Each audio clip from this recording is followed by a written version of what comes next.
Finance Minister, your party has always stood for a strong rupee. But if you look at the Indian rupee in the last 1 year, it's been on a losing streak. It's almost lost 10% against the dollar, around 16% against the euro. Are you comfortable with this level of the rupee, and are you happy with the steps that the RBI is taking to maintain it? Let's understand one thing. Our party, yes, was in favor of and is in favor of always a strong rupee, no doubt. But it's also got to be predicated in the context of how the economy is.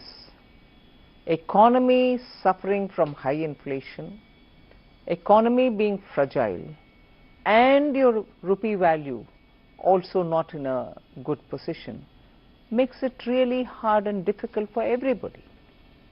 But one thing I can clearly say is economy is fine and fit.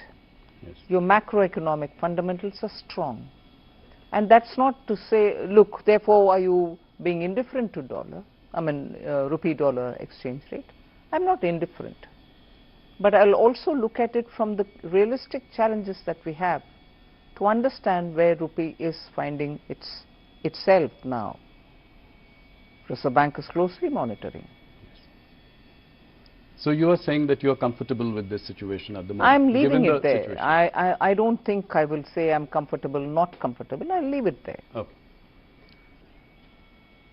India's holding of US Treasury bonds have declined about 25% compared to the peak of 2023. At the same time, Reserve Bank of India has increased its holdings on gold. Do you see this trend continuing? I think many central banks, not just Reserve Bank of India, are pitching to buy more gold, and India seems to be following the trend. Okay. Gold is up by about 80%, silver by 250%. How do you see this in the last 1 year, this phenomenon? The uncertainties in the world are making people to fall back on, let's say, time-proven asset, which is gold. And that's bound to be because it is beyond anyone's fair assessment to see where things will move, and therefore the demand for gold.